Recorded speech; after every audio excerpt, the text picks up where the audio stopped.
यह कहानी बताएगी कि असली शक्ति कहाँ होती है और क्यों ज्यादातर लोग उसे कभी समझ नहीं पाते। क्या सच में राजा वही होता है जिसके पास ताज हो, या राजा वह होता है जो सही निर्णय लेने का साहस रखता है। यह कहानी अभिमन्यु की है, जिसने बिना शोर, बिना सत्ता मांगे, नीति, बुद्धि और साहस से पूरी व्यवस्था बदल दी और समझता कि राजा बनने के लिए सिंहासन नहीं चाहिए, सही निर्णय चाहिए। जब किस्मत अंधी होती है तब बुद्धि आँख बनती है। खुद से जीतने वालों को मेरा सलाम और प्रणाम। यह कहानी किसी राजा की नहीं, यह कहानी उस सच की है जहां जन्म से मिली ताकत बेकार हो जाती है और दिमाग से कमाया गया साहस इतिहास लिखता है। पूर्व के एक समृद्ध नगर में राजा जयवर्धन राज करता था। न्यायप्रिय, शक्तिशाली और गर्व से भरा। 4 पुत्र थे, वीर, विद्वान, आत्मविश्वास से लबालब। राज्य को लगता था भविष्य सुरक्षित है, लेकिन नीति चुपचाप हंस रही थी। एक दिन 5वां पुत्र जन्मा, जश्न हुआ, रोशनी जली, भविष्य की उम्मीदें बोई गईं। पर ज्योतिषियों की एक बात ने पूरे महल को सन्न कर दिया। महाराज, यह बालक महान बनेगा, पर यदि आपने इसे देखा तो आपकी दृष्टि चली जाएगी। यहीं से डर ने निर्णय लिया। राजा ने पुत्र नहीं देखा, उसे दूर भिजवा दिया। समस्या यह नहीं थी कि राजा अंधा हुआ, समस्या यह थी कि डर ने पिता को कमजोर बना दिया। वर्ष बीते, जिस बालक को दूर भेजा गया वही अभिमन्यु बना। शांत, तेज और भीतर से अकेला। उसे न राजमहल मिला, न पहचान मिला, तो सिर्फ एक सवाल, अगर मैं ही अभिशाप हूँ तो क्या मेरी बुद्धि ही मेरा हथियार बनेगी? और यहीं से कहानी बदलती है। यह कहानी है उस इंसान की जिसे अपमान मिला, निर्वासन मिला, लेकिन उसने शिकायत नहीं चुनी। उसने चुपचाप सीखना चुना। जहाँ बाकी राजकुमार घमंड में डूबे थे, वहाँ अभिमन्यु ने निरीक्षण किया। जहाँ बाकी ताकत दिखा रहे थे, वहाँ उसने धैर्य सीखा। याद रखना, किस्मत जब आंखें छीन लेती है तब दिमाग को तेज करना मजबूरी नहीं, जरूरत बन जाती है। और यही जरूरत इंसान को साधारण से रणनीतिक बना देती है। अगर तुम समझ रहे हो कि असली ताकत कहाँ जन्म लेती है, तो इस कहानी को अंत तक सुनना, क्योंकि आगे जो होगा वह सिखाएगा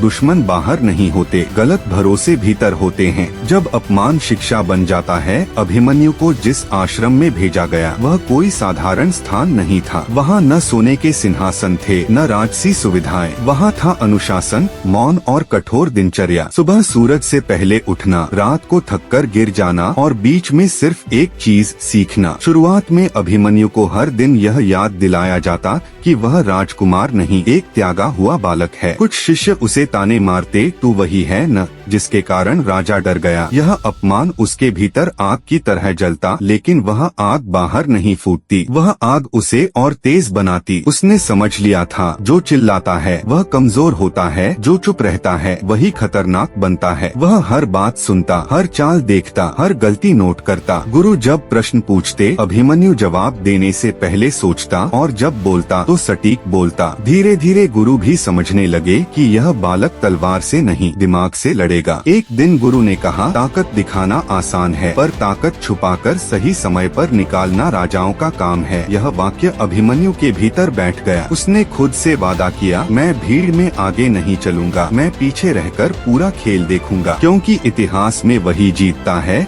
जो सबसे ज्यादा देखता है, सबसे कम बोलता है। और यहीं से वह अपमान जो उसे तोड़ सकता था, उसकी शिक्षा बन गया। कहानी अब मोड़ लेने वाली थी, क्योंकि जब ज्ञान चुपचाप जमा होता है तो एक दिन वह सत्ता को भी हिला देता है। जब चुप्पी हथियार बनती है। समय बीतता गया। अभिमन्यु अब वही बालक नहीं था जिसे डर के कारण महल से दूर भेज दिया गया था। उसकी आंखों में अब सवाल नहीं, गणनाएं थीं। वह बोलता कम था, पर सुनता सब कुछ था। आश्रम में आने जाने वाले व्यापारी, सैनिक, संदेशवाहक, सब उसकी निगाह से गुजरते, और हर गुजरता चेहरा उसके भीतर किसी नक्शे का हिस्सा बन जाता। उसने समझ लिया था कि दुनिया भावनाओं से नहीं, सूचनाओं से चलती है, और जिसके पास सूचना होती है वही असली राजा होता है। एक दिन गुरु ने शिष्यों से पूछा, राज्य क्यों गिरते हैं? अधिकतर ने उत्तर दिया, युद्ध, लालच, शत्रु। अभिमन्यु चुप रहा। गुरु ने उसी की ओर देखा। वह बोला, राज्य तब गिरते हैं जब राजा सच सुनना बंद कर देता है। आश्रम में सन्नाटा छा गया। गुरु मुस्कुराए, क्योंकि यह उत्तर किताबों में नहीं मिलता, यह उत्तर अनुभव से पैदा होता। उसी दिन गुरु ने अभिमन्यु को अलग बुलाया और कहा, तुम्हारी सबसे बड़ी शक्ति तुम्हारी चुप्पी है, इसे मत खोना। अभिमन्यु ने उसी क्षण तय कर लिया, वह कभी भीड़ का नायक नहीं बनेगा, वह पर्दे के पीछे रहने वाला योजनाकार बनेगा। उसने राजनीति सीखी, अर्थशास्त्र समझा, लोगों की कमजोरियां पढ़ी। उसने देखा कि दोस्त वही होते हैं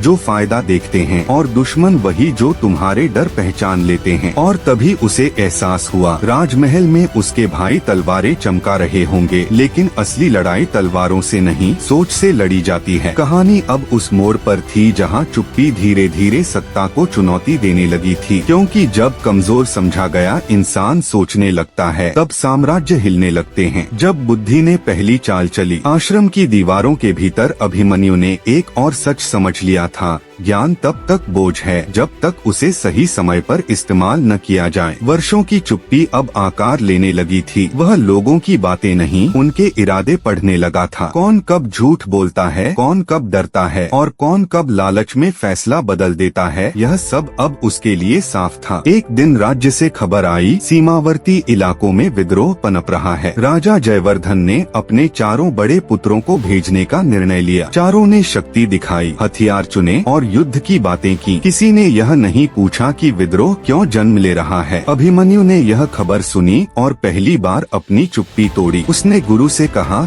यदि सेना भेजी गई तो आग भड़केगी, यदि संदेश भेजा गया तो आग बुझ सकती है। गुरु ने गहराई से उसकी ओर देखा और पूछा, तुम क्या करोगे? अभिमन्यु बोला, मैं विद्रोह के नेता से नहीं, उसके पीछे खड़े साहूकार से बात करूंगा। यही उसकी पहली चाल थी, सीधे तलवार पर नहीं, पैसे की नस पर वार। उसने व्यापारियों के बीच संदेश फैलाया कि विद्रोह लंबा चला तो मार्ग बंद होंगे, व्यापार रुकेगा और घाटा सबका होगा। कुछ ही दिनों में वही लोग जो आग में घी डाल रहे थे, शांति की बात करने लगे। बिना युद्ध, बिना खून, विद्रोह कमजोर पड़ गया। राजमहल तक खबर पहुंची, पर किसी को पता नहीं था कि यह किसकी चाल थी। अभिमन्यु ने श्रेय नहीं लिया, क्योंकि वह जानता था, जो श्रेय चाहता है वह जल्दी मरता है, जो परछाई में रहता है वह लंबा खेल खेलता है। और यहीं से उसने सिद्ध कर दिया, किस्मत अंधी हो सकती है लेकिन बुद्धि हमेशा रास्ता ढूंढ लेती है। कहानी अब उस बिंदु पर थी जहां सत्ता को पहली बार एहसास होने लगा था कि खेल बदल रहा है, जब अपने ही सबसे बड़े शत्रु बनते हैं। विद्रोह शांत हो गया, लेकिन राजमहल के भीतर एक और आग जल रही थी,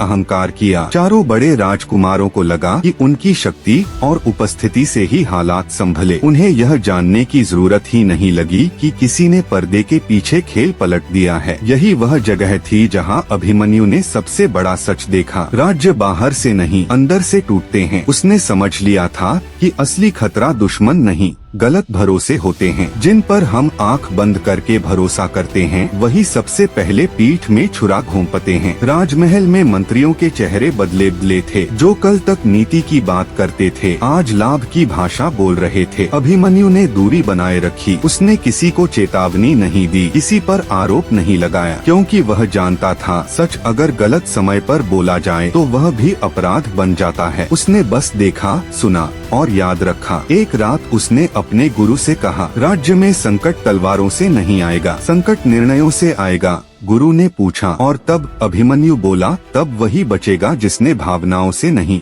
गणना से मित्र चुने हों। उसने मित्रता में भी नीति अपनाई, जो आज काम आए वही मित्र, जो सिर्फ हंसे वह बोझ। यह कठोर था पर यथार्थ था, क्योंकि सत्ता की राह पर करुणा कम और स्पष्टता ज्यादा चाहिए। कहानी अब उस मोड़ पर थी जहां अभिमन्यु को समझ आ चुका था, असली युद्ध बाहर नहीं भीतर है, और इस युद्ध में जीतने के लिए तलवार नहीं, चरित्र और चुनाव चाहिए। अगला अध्याय बताएगा कि जब चरित्र को परखा जाता है तब इंसान किस कीमत पर खड़ा रहता है, जब चरित्र की कीमत वसूली जाती है। समय के साथ अभिमन्यु का नाम अब भी राजमहल में नहीं लिया जाता था, लेकिन उसके फैसलों की गूंज हर कोने में सुनाई देने लगी थी। यही सत्ता का सबसे खतरनाक रूप होता है, जहां नाम छिपा रहता है पर प्रभाव बोलता है। चारों बड़े राजकुमार अब सत्ता की दौड़ में उलझ चुके थे। हर निर्णय में जल्दबाजी, हर सभा में शक्ति प्रदर्शन और हर मित्रता में स्वार्थ साफ दिखने लगा था। अभिमन्यु यह सब देख रहा था पर चुप था, क्योंकि वह जानता था जब चरित्र की परीक्षा आती है तब भीड़ नहीं अकेलापन काम आता है। एक दिन राज्य के खजाने में भारी घाटे की खबर फैली। मंत्रियों ने व्यापारियों को दोष दिया, व्यापारियों ने सैनिकों को और सैनिकों ने सीमाओं को। हर कोई जिम्मेदारी से भाग रहा था। अभिमन्यु ने कागज मंगवाए, लेन देन देखे और एक बात समझ ली, खजाना लूटा नहीं गया था, उसे गलत निर्णयों से खोया गया था। उसने गुरु से कहा,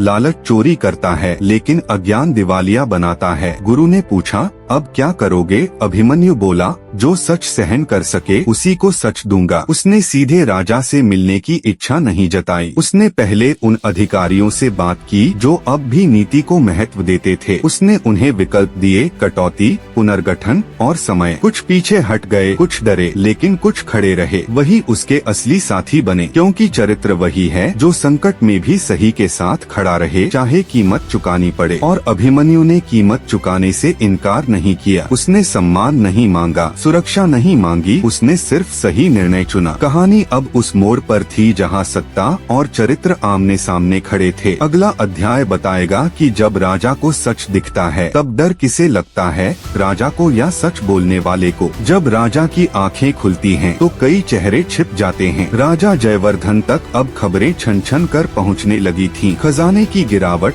मंत्रियों की उलझी हुई भाषा और फैसलों में बढ़ता भ्रम सब कुछ बता रहा था कि राज्य किसी बाहरी युद्ध से नहीं, भीतरी अंधेपन से जूझ रहा है। राजा अनुभवी था पर उम्र के साथ एक गलती कर बैठा था। वह उन्हीं पर भरोसा कर रहा था जो उसे वही सुनाते थे जो वह सुनना चाहता था। ऐसे समय में अभिमन्यु का नाम पहली बार सीधे राजा के कानों तक पहुंचा। कोई प्रशंसा नहीं, कोई आरोप नहीं, बस इतना कहा गया कि एक युवक है जो सवाल पूछता है और जवाब सोचकर देता है। राजा ने उसे बुलवाया। सभा में सन्नाटा था। बड़े राजकुमार खड़े थे, आत्मविश्वास से भरे पर भीतर से असुरक्षित। अभिमन्यु आया, न झुका न अकड़ा, बस स्थिर रहा। राजा ने पूछा, तुम्हें पता है तुम्हें यहाँ क्यों बुलाया गया है? अभिमन्यु बोला, क्योंकि अब प्रश्नों से भागना संभव नहीं रहा। यह उत्तर कुछ चेहरों को चुभ गया। राजा ने खजाने का प्रश्न रखा। अभिमन्यु ने दोष नहीं गिनाए, उसने निर्णयों की श्रृंखला दिखाई। कैसे एक गलत रियायत ने दूसरी को जन्म दिया और कैसे डर के कारण समय पर सुधार नहीं हुआ। वह बोल रहा था और सभा समझ रही थी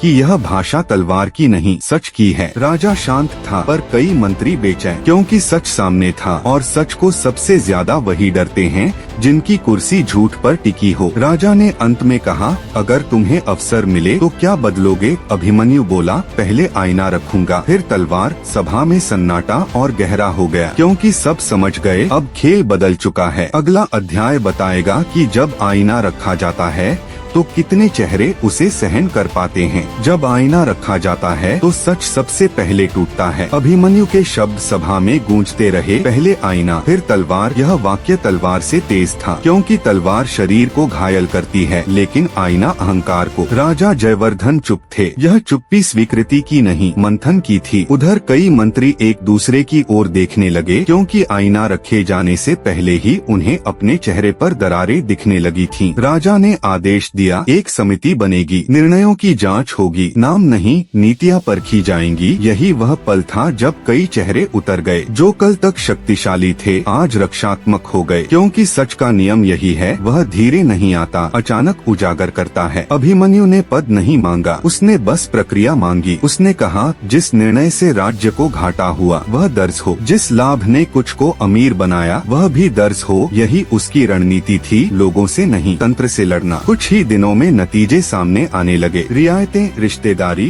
दर से लिए गए फैसले सब उजागर हुए। जो मित्र थे दूर हो गए, जो चुप थे साथ खड़े हो गए। अभिमन्यु ने देखा, सत्ता में सबसे बड़ा शत्रु दुश्मन नहीं, सुविधाजनक चुप्पी होती है। राजा ने उसे फिर बुलाया, पूछा, अब? अभिमन्यु बोला, अब सुधार, पर धीरे नहीं, साफ। कई कुर्सियां हिली, कुछ गिरी और उसी क्षण अभिमन्यु ने समझ लिया, आईना रखने की कीमत होती है। दोस्त कम हो जाते हैं पर दिशा साफ हो जाती है। कहानी अब अंतिम मोड़ की ओर बढ़ रही थी, क्योंकि जब सच टिक जाता है तब सवाल उठता है, क्या सत्ता सच को सहन कर पाएगी? अगर तुमने कभी आईना रखने की कीमत चुकाई है तो एक लिखना, जब सच टिक जाता है तब सत्ता का असली चेहरा दिखता है। सुधार शुरू हुए, कागज बदले, नियम बदले और सबसे ज्यादा जो बदला वह था माहौल। जो लोग कल तक आदेश देते थे आज स्पष्टीकरण देने लगे थे। सत्ता का यह चरण सबसे खतरनाक होता है, क्योंकि यहाँ तलवारें नहीं चलती, षड्यंत्र चलते हैं। अभिमन्यु को यह पता था, इसलिए उसने खुद को भीड़ से अलग रखा। वह जानता था जो सच लाता है उसे पहले अकेला किया जाता है। राजमहल के गलियारों में फुसफुसाहटें शुरू हो गयी। यह बहुत आगे बढ़ रहा है, यह परंपरा तोड़ रहा है, यह खतरा बन सकता है। अभिमन्यु ने यह सब सुना लेकिन प्रतिक्रिया नहीं दी, क्योंकि प्रतिक्रिया देने वाला हमेशा खेल हारता है। वह बस एक काम करता रहा, निर्णय लिखना, उनके परिणाम गिनना और भविष्य के जोखिम दिखाना। एक दिन राजा ने उससे पूछा, तुम्हें डर नहीं लगता? अभिमन्यु ने उत्तर दिया, डर लगता है महाराज, पर डर से निर्णय लूं तो वही गलती दोहराऊंगा जिसने राज्य को यहाँ तक पहुँचाया। यह उत्तर राजा के मन में उतर गया, क्योंकि राजा भी जानता था डर ने ही उसे अपने पुत्र से दूर कर दिया था। उसी क्षण राजा ने एक बड़ा निर्णय लिया। अभिमन्यु को सलाहकार नहीं, नीति निर्माता बनाया गया। यह घोषणा कई लोगों के लिए चेतावनी थी। सत्ता अब भावनाओं से नहीं, गणना से चलेगी। अभिमन्यु जानता था यह जीत नहीं, जिम्मेदारी है, क्योंकि अब हर गलती उसी के नाम से जुड़ी जाएगी और यही अंतिम परीक्षा थी। अगला अध्याय बताएगा